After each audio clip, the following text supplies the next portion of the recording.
Time to fire up the VCR. This one's my favorite.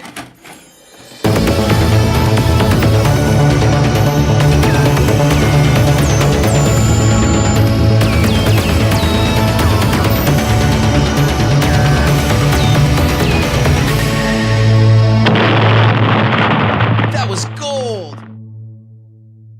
Welcome to Analog Jones and the Temple of Film. I'm Steve. And I'm Matt. And we are starting our video game month of April. Woo! Yes, I'm excited for this month. I think we're going to do some fun stuff here. Yeah, and to start off with our mini episode here, we are doing Ready Player One and adding a bonus in Pacific Rim Uprising. Yes, two movies that are not based on video games. One is based on a book, one is based on a previous film, but they just are so rooted in that video game culture. We had to break through this month with these movies. Yeah, if Tomb Raider would have came out this month, we probably would have done that too, but that came out last month, and that is definitely a video game movie. Ready Player One is basically someone playing video games in something called the Oasis. So let's get down to that one. The Oasis.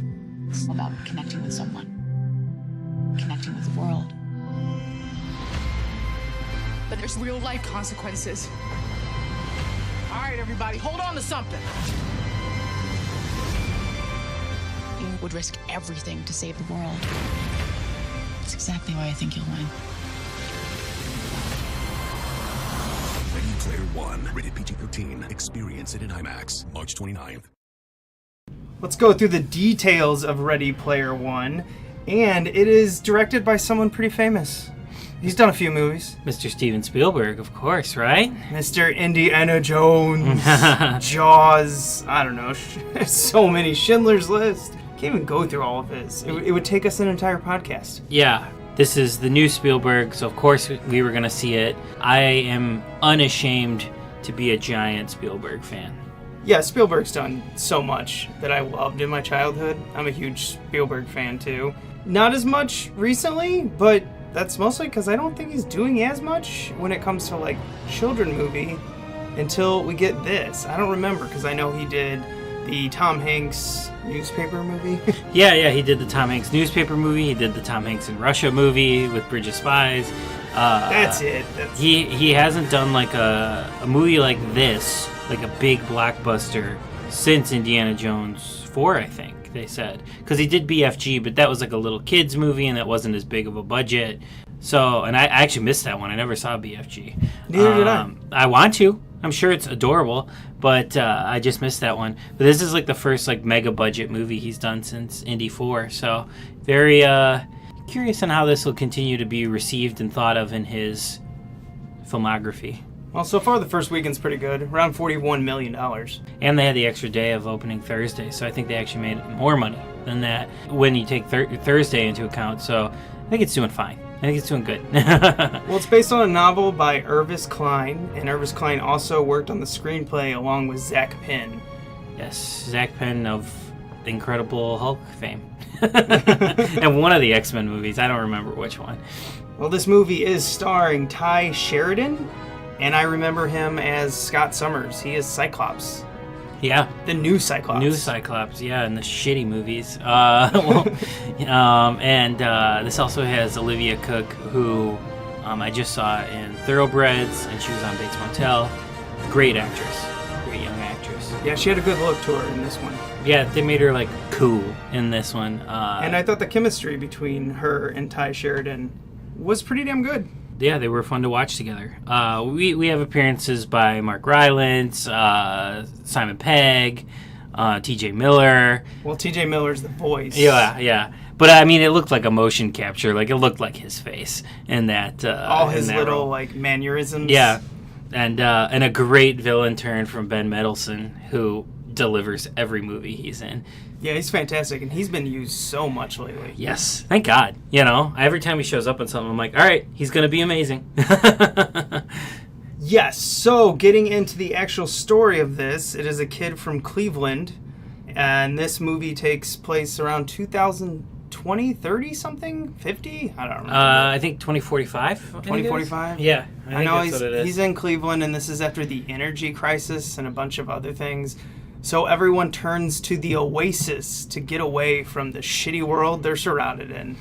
Yeah, and the movie is basically what happens when the creator of the Oasis puts a contest in effect to then own part of the Oasis. We see all the players sort of going through the motions of not only like living in the Oasis, but having that goal, having that game to then own the world. And of course, Ben Mendelsohn, being the number 2 company in the world, wants to get greedy little paws on it and trumps his way all the way through this movie.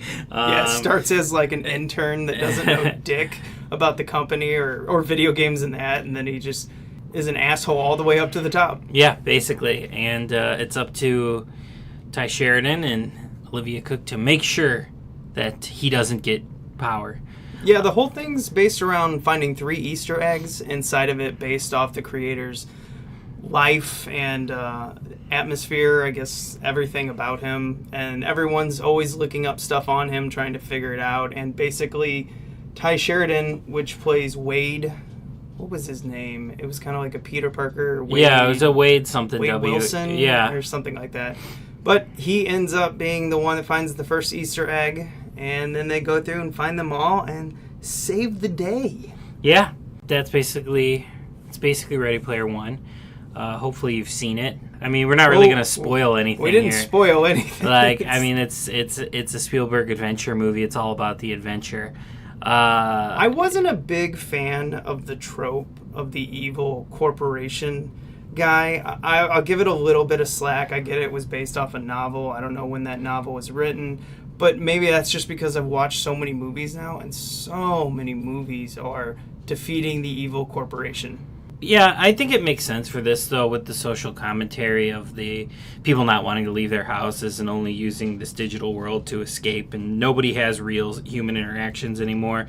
So, I mean, of course the corporations are the bad guys behind it, though. Like, I think it ties in. It is a tired trope, I'll give you that, but I think it makes sense for this movie, in my opinion. Yeah, and all the people power, I made a joke when we were finished watching it, all the people power are white.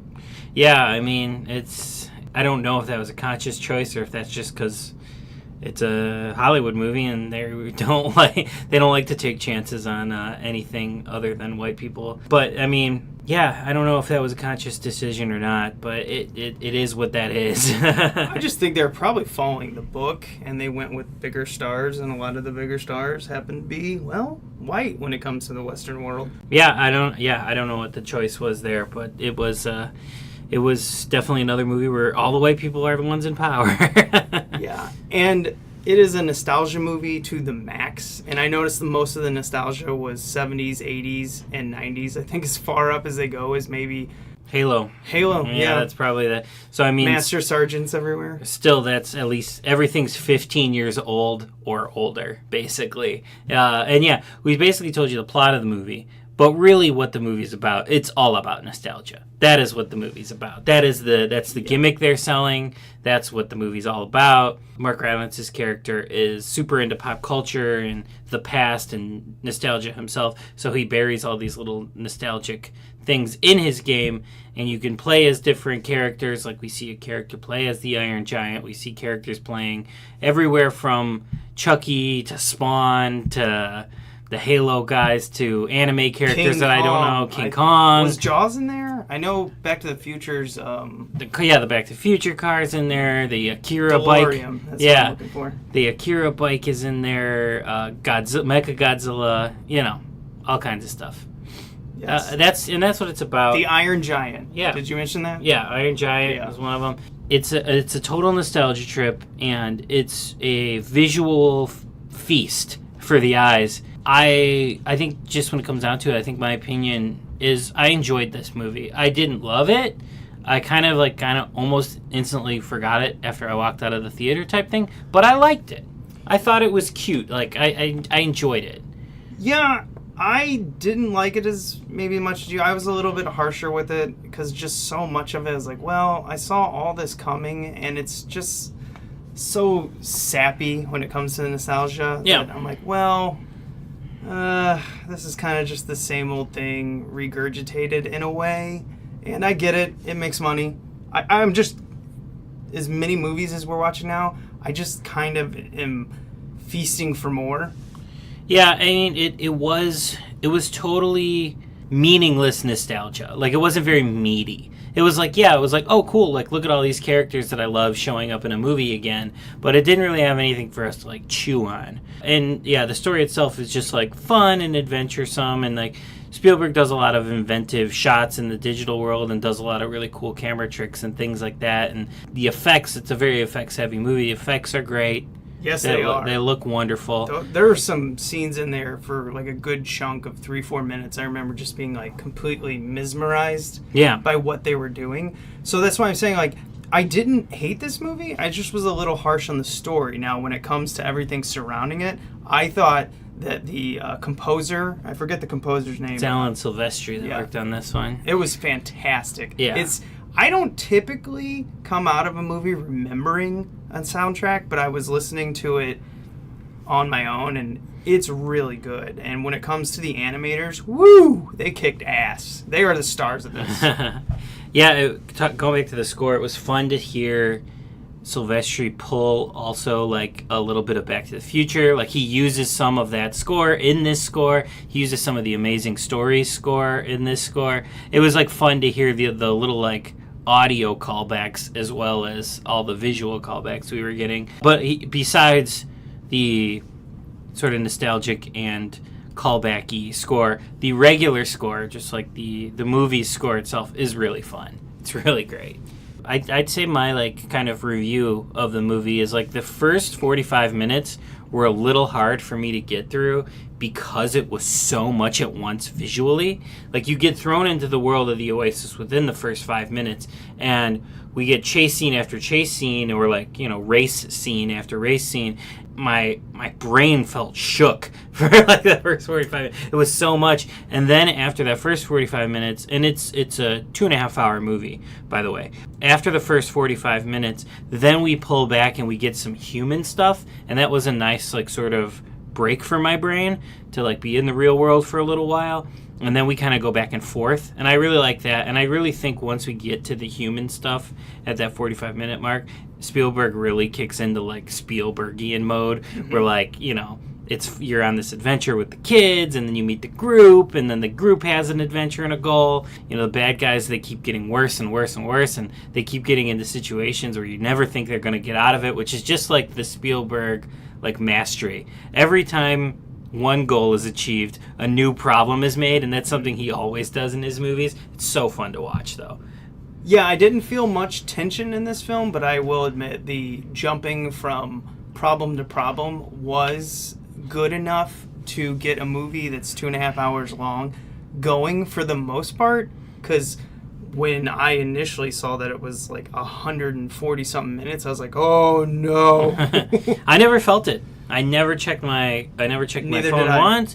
I never felt it. Never was like, oh man, when's this gonna be over? I was into it the whole time. It was just hard for me to grab onto anything, and that's why I think I'm just like, I'm recommending this movie for sure, but like I want to stress there's like not a lot of meat on these bones. Nope. But that's okay. It's a popcorn movie. It's a popcorn movie, and it's a great popcorn movie, I would say. It's just not a great movie. I agree. As a popcorn movie, this is a hard recommend. Yes. As a meaty movie, ooh, soft.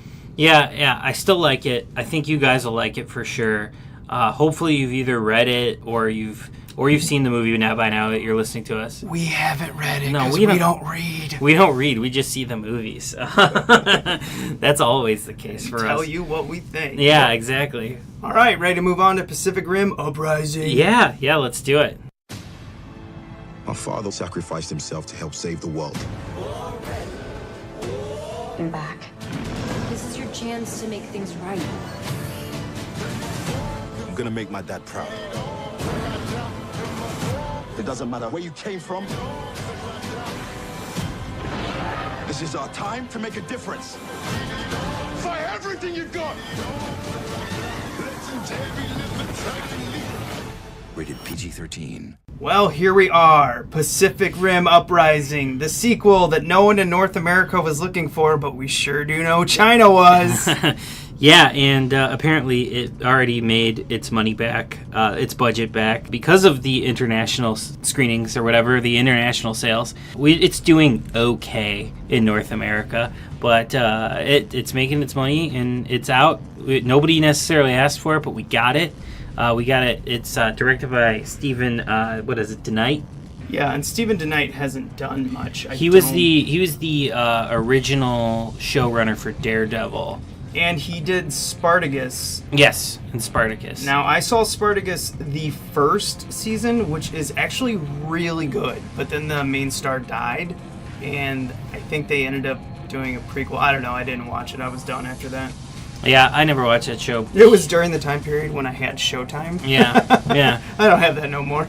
Yeah, I never watched any. I mean, I watched Daredevil, but I didn't watch any of his other shows that he worked on. So, well, it looks like he didn't direct any of the Spartacus Blood and Sand, but he wrote an episode of it. So I thought he had. Oh, it looks like he had a lot more to do with Spartacus Gods of Arena. Oh, so I haven't seen anything he did. He did the other stuff after it. I never watched any of that. He's not Guillermo del Toro, but he is the director of this movie, which he also co-wrote with a few other writers. This one stars John Boyega of Star Wars fame. And he gets to use his British accent. And he gets to talk like he normally talks, which is fun to hear again. I haven't heard that since Attack the Block. So. And it has Captain Gray, Scott Eastwood, in it. Yes. Still trying to make him a star. Really hard. And nobody wants him. He's just not taken. It took me about 30 minutes into this film, and I go, hey, that's Scott Eastwood. And I only know that because every movie I'm like, oh yeah, I forgot. Scott Eastwood's in this. Yeah, poor Scott Eastwood. I feel bad for him. I've seen him give some good performances in his career. He's not necessarily a bad actor. They just keep trying to make him a star for us, and it's not taking. We also get Charlie Day and his partner, who is, what's his name? Oh, you're talking about Bern Gorman? Yeah, Bern Gorman. Now, see, this is an actor, every time I see him, I want to punch him in the face. He's a good actor. I like this guy. But every time I see him, I want to punch him in the face. He's in the Batman. Yes. The Christopher Nolan Batman. Yes. And right when he's on it, I'm like, oh, I just want to punch you in the face! Connection with Ben Mendelsohn. That's the two of them. Yes. That's our connection between the two movies. Holy shit. Yeah, and Ben Gorman plays Dr. Herman Gottlieb? Gottlieb? Yeah. Yeah. It's a weird name. Yeah, and he's partnered up once again with Charlie Day as Newt. And, the girl's back as well. Rico. What's her name? Kaylee. No, this is the new one. No, this is the new one. Kaylee Sponey? Yeah. Sponey? Sure, that's Sponey? her name. Yeah, I think. Yeah, Kaylee Sponey. Yeah, she was great in this movie, by the way. For, a young actress who's never done anything else before. She's great. Yeah, there was a lot of Chinese actor and actresses in this. Okay, so going into this movie, John Boyega's character Jake Pentecost is the son of Idris Elba Pentecost. Yeah, I don't know the actual whatever character his dad was. Captain Pentecost. Yes. He is the son. He's the wild child. He doesn't want anything to do with this world. And he's a scrapper. Yeah. And it's 10 years after the rift or whatever it is has been closed, so there's no monsters coming through anymore. Which it took a long time. I was like, wow, is there going to be any monsters in this? The world is at peace. I think I looked at my watch. It almost takes like an hour for a monster to show up. It's a while, right? Yeah, because it's about the robots. It's about the world building now that we've seen the world without monsters, but he's brought back into, after getting in trouble with the law, brought back into the Jaeger program where they are, setting up ships and Jaegers, which are the giant monsters, ready for whenever the monsters return. They know they're coming back, so they're just ready for it when it happens. And they are, of course, unleashed. I don't want to spoil it because that gets into twisty. Yeah, this one's kind of hard to talk about because once you get about I'd say about an hour in, everything's going to ruin the plot. Yes, so I don't want to get too far into what happens, but the monsters are back, And They are? They come back, and then we get some Jaeger monster fights, and we even get some mech on mech action as well. Again, I don't want to spoil anything for those who haven't seen it that still want to. Every time you say the Jaeger monster, we have to take shots. So. Of Jaeger, I would die. Oh God, there's so much Jaeger. I thought this one was super fun. Yeah, I gotta admit, I kind of wanted to hate this going in. I don't know why. I just thought it was one of these movies that didn't need to be made. But some of those fights were awesome. Yeah, the mechs and the monsters really are great in this, and the fight scenes are so fun to watch. It reminded me of like being a kid and like watching Power Rangers. Like this movie is more of a Power Rangers movie than the Power Rangers movie was. No shit. I was smiling through probably the last 45 minutes of this movie. Yeah. I mean, once just like it's chaos, it's just a blast. Also, this movie is an hour and 45 minutes long, which is perfect time. Just beautifully refreshing. Like I was just so into it, and it breezes by. I never felt the running time again with this movie. So fun to watch. It's not great, you know. There's gaps with the pacing. There's a lot of pacing issues with this movie. There's a lot of odd wording going on here. Yeah, it's some odd name dropping of certain. I don't even know what to say. Like just the names, you'll get it when you watch it. You'll be like, oh, that's what he's talking about. Yeah, it's just. I think it's a product of having the 4 writers. Honestly, it just is. Not good. So you got to that before me. It's not. Yeah, there's too many gaps, and there's pacing issues, but overall, the movie's really fun, and Boyega's great. And the main girl, who's a newcomer, is great. Charlie Day is really fun to watch, and his buddy Byrne is pretty fun to watch as well in here. Yeah, it was just a refreshing blast of just necessary silliness at the movies. Like talk about a movie that just didn't take itself seriously at all. Do you want to know the difference between China and the U.S. when it comes to the numbers here? So this movie, after 2 weekends, is going to come around $40 million in the U.S. Worldwide, a.k.a. China, it's already just under 200 million. Yeah, I believe that. It's amazing how much they like these things. Yeah, I mean, it's giant monsters and giant robots. Like, how could you not? Like, I don't know. But Transformers, the giant wall. Yeah. These movies are being funded for the sheer fact to get them over into the Asia part of the world. But you know what? Thank God for that. Because we wouldn't have these stupid, fun, everything would be dark, brooding, and serious like the Dark Knight effect. Like, at least we have these movies coming out that are fun. I mean, Transformers series, we could probably leave well alone at this point, but these movies shoot and bury the Transformers franchise, in my opinion. It's been gone, but they might make another one. Who knows? Well, Bumblebee comes out Christmas. Oh, Jesus Christ, they are? Yeah, I think it comes out for Christmas this year or next year. They're doing the Bumblebee movie now. Steve doesn't pay attention to those because he just wishes they were gone. And Matt sees them all for you, so I can report in and let you know what is happening in them.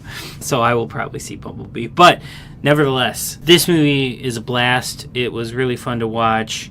On the big screen, it's loud. It's just chaos for a lot of the movie, which is just really fun to watch. I went back and rewatched the original, a much better film. And once you see the Guillermo touches in there as well, and how much he put into that movie, I really think I would actually wager to say that the first one is actually kind of a great movie. It's fun, it's stupid, it's dorky, but I think it is kind of great. I really, really liked it. It was really fun to go back and rewatch. And I was ready to go into 2 being disappointed since I was kind of on a high from the first one. But I actually was like, okay, for a sequel, this is all I need. I know one listener is going to be happy to hear you say that. Bill, if you're listening, we liked it. Yeah, it's good. The word is good. It's good. All right, so do you recommend Ready Player One? Up, down, left, right? Yes, I definitely recommend it. I recommend it to everybody. Bring the kids. It's a little rough. There's a lot of action. There's some swearing, stuff like that. But I think kids will like it, and adults will like it as well. It's a fun adventure. If you like Spielberg movies, which if you don't, there might be something wrong with you. If you like Spielberg movies, definitely check it out. Recommend. Yes, I recommend Ready Player One in theater. It's a soft recommend. When it comes to Pacific Rim Uprising, no, I would say it's a rental for me. I think the first one was theater recommend, but this one's not as much on my part. I think you could wait. Yeah, I think if you're curious, you can wait. But if you really like the first one, or you really want to see this movie, or like you're really into these type of movies, absolutely go see it in theaters. You will not be disappointed. It is just straightforward, fun action movie. So if that's what you're looking for, definitely recommend. But if you're not sure about it, you can wait. Yeah, I couldn't fault you for seeing this in the theater because you might not be able to fully appreciate the ridiculous fights at the end of Pacific Rim Uprising. Yeah, it's a fun movie to see in theaters if you're into these type of things, or even if you just like want like kind of a B movie, good laugh, just a good time. You bring your friends, grab a few beers, and go see Pacific Rim 2. And if any listeners out there can explain to me why they call the linking drifting, I would love that because I don't understand why it's called drifting. Shouldn't it be called, I don't know, linking? Yeah, I don't know why they choose. They use a lot of made up vocabulary for the Pacific Rim movies, I noticed, and it's probably part of their world building. But yeah, some of them don't make sense. It is what it is. It is what it is. Let's move on to our nerd news and what we're watching. Get those nerds! Nerd! Nerd! All right, let's get into our nerd news. And most of the nerd news here is going to be from our man Matt and his film festival. So Matt, I turn it over to you. Yes, so the film festival is the Windy City Horrorama, happening April 27th through the 29th at the Davis Theater.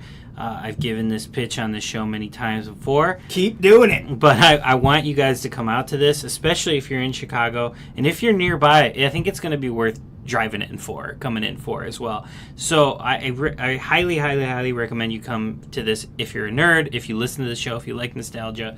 We've got so much fun things planned for you. You can take a look at the entire schedule at windycityhorrorama.com or at any of our social media, which is all Windy City Horrorama. I will go over a few highlights. We do have the director of Jason Goes to Hell, The Final Friday, Adam Marcus, coming in. And we're showing the uncut, unrated director's cut version of Jason Goes to Hell. And we're showing it off of the director's personal DCP, which basically means we're not going to just show a DVD and put it on the screen. We're showing a DCP, so it's like going to look the way it should on the big screen. Now, if I bring my VHS of that, can I get it signed? Yes. Adam is going to hang out with us all day Friday, and he will sign anything you want and take pictures with anybody who wants to take pictures. He's also sticking around because we're showing his brand new movie, Secret Santa, which is an absolute blast of insanity. It's one of the goriest Christmas movies I've ever seen, and I think it's going to, once this gets a nationwide release, it's going to be a favorite for Christmas time rotations for sure. He will be introducing that movie as well as doing a Q&A with that, as well as Jason Goes to Hell. Plus, for Secret Santa, the co-writer, co-star Deborah Sullivan will be there, as well as most of the cast and crew. So we're going to have a full house for Secret Santa. And after that, we're going to Celtic Crown Bar on Western Avenue, right by the theater, for an after party with all you can drink for 2 hours if you just pick up one of our Horrorama wristbands. So that's going to be nuts. And Adam's going to be hanging out all night for all those. That's just Friday. Saturday, we've got cool stuff like the world premiere of Soft Matter, which is one of the most incredibly odd movies I've ever seen. And we just announced, we added Saturday, a movie called Number 37, which is basically the South African Rear Window. And it's from a first-time female director in South Africa. And it is quite the white-knuckle thriller. It was praised at South by Southwest and was featured on Letterboxd, if you nerds are on that. It is an amazing thrill ride. We just added that to Saturday, and we also added the Wakaliwood movie Bad Black, which is a bunch of filmmakers in Uganda basically brought a small town together to make movies, and this is their huge action epic that they've put together, and it's one of the most insane movies I've ever seen, period. It's an action film, it's a comedy, it's a drama, it's everything. It's so many genres that we had to put it into the lineup, and you've definitely never seen anything like it. It's an outrageous movie. The entire thing is VJ'd by someone who is like narrating what you're seeing. It's completely unbelievable. You have to come to that. We just added that to Saturday. Sunday we'll be showing the world premiere of a movie called More Blood, which is a documentary about why we like gore in horror movies. So that equals amazing gore clips from horror movies, as well as people like Lloyd Kaufman telling us why there is gore in horror movies. A lot of fun with that one. And we are going to have the Chicago premiere of Ruin Me, which is an amazing thriller about people being basically dropped into a horror movie that want to go on a camping trip that reenacts horror movies, and because they're big horror fans, and it becomes real. So that one's really, really fun. We're also showing the 30th anniversary screening of The Blob with an amazing restoration of the 1988 version, and we will be closing with a Chicago movie called Chicago Rot, which is also just completely insane. It's every genre, but it is goopy and gross and awesome. And then that'll be followed by a party as well. We also have a party Saturday night, but I can't announce that yet. Maybe by the next episode I can. So you'll before the actual fest happens, you'll know about that Saturday party. It's going to be completely amazing. We've got filmmakers coming in for almost every film, and it's going to be 17 features we're showing for this, as well as shorts before almost every feature as well. And the shorts are just as incredible as the features are. You guys are not going to want to miss this. I highly recommend you get your tickets now. They're on sale at davistheater.com. I hear some of the local stuff is selling out already. So get on that, guys. Oh, no. But also good. Yes. That was quite a mouthful, and I'm very, very excited. I'm going to, like I said before, I'm going to try to see every one that I can. As far as I know, as I have a completely open weekend that weekend, so it's going to be a lot of fun. Now moving on to what we watched.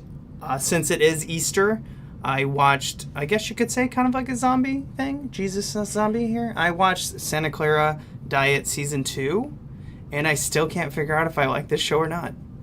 All right. I've not seen it. It's a very easy one to put on in the background show, so it's not, it's good, it's bad.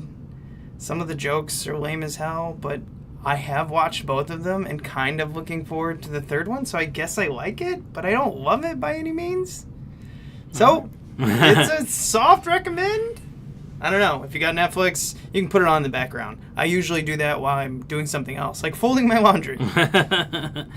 I watched Mute on Netflix recently, and actually found myself really enjoying it because it's way campier and weirder than I thought it was going to be. I really enjoyed it, actually. It's pretty dumb, but I like it. I enjoyed how campy and fun it was. All right, so for the rest of Video Game Month, we are doing a couple large VHS reviews here. And the first one, which will be next week, is Super Mario Brothers, the movie. Now, we've gotten a lot of people to recommend this, and of course we were going to get to it. We just had to find the right month. Now, luckily, my brother had a VHS copy of the promo that was given to rental stores of this, and he finally mailed it to me, and we are going to watch that. It has an entire, marketing beginning that we've covered with, such things as Leprechaun 2 and Death Wish 5. But this one also has an entire featurette, special effects, which I think is really cool, and I've never seen anything like that.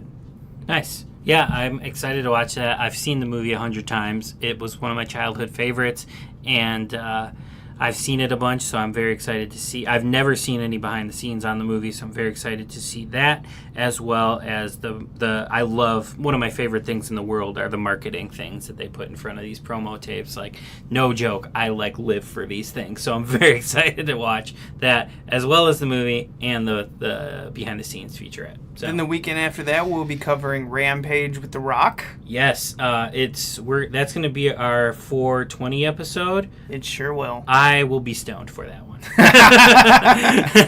I don't know if I'll be stoned for the movie and the episode or just the movie, but you'll figure it out. You'll figure it out. You'll know. And then to end the month is another one I'm excited about. We are doing Mortal Kombat. We are doing the first one by New Line. We are not doing Mortal Kombat Annihilation. I know a lot of you want to hear us bash on that, but we're going to wait. I'm not going to bash on that one. I quite enjoy that film. Well, when we get to that, you'll wait to hear me bash on it. No, I could bash on that one too. I'm excited to rewatch the first one because I haven't seen it in probably 20 years. The greatest soundtrack ever. Oh, I've listened to the soundtrack like within the last 2 weeks, but I haven't seen the movie in 20 years. So I'm very excited to go back and rewatch this one. And there'll be a special tape in that one as well that has something to do with the launch of that movie on VHS in 1995. That's all I'm going to give you. Yes. But you got to stay tuned for that. There will also be a bonus inside of Super Mario Brothers that Matt doesn't even know about. Uh-oh. But he will. Is John Leguizamo coming to do the episode with us? Oh, you just killed the surprise. How did you know? Because I've been waiting for this moment my entire life. I have been made for this. Stay tuned if Steve's lying about John Leguizamo coming. He is. I'm very excited. Very, very excited for this. So you have to tune in next week. Have to. And I've also would like to say thank you to all the listeners. We had our best month in March. Woo! And that is awesome. And we have gotten a lot of new fans. We'd also like to say thank you to the Horror Movie Night podcast who allowed us to go to their New Jersey Monster Mania and basically just peddle everyone our little podcast. Yeah, and I want to thank everybody who's come out to any of the Horrorama events and seen our business cards out there and asked about the podcast and was interested in it. And also all those people I gave business cards to, I hope you're listening to this episode. And I just want to say thank you for your interest in this and our weird little nostalgia endeavor. All right, everyone. Thank you for listening. And you can rate and review us on iTunes. Listen to us on Podbean and YouTube. Yeah, sounds good. We'll talk to you guys next week. Thanks for listening. Later.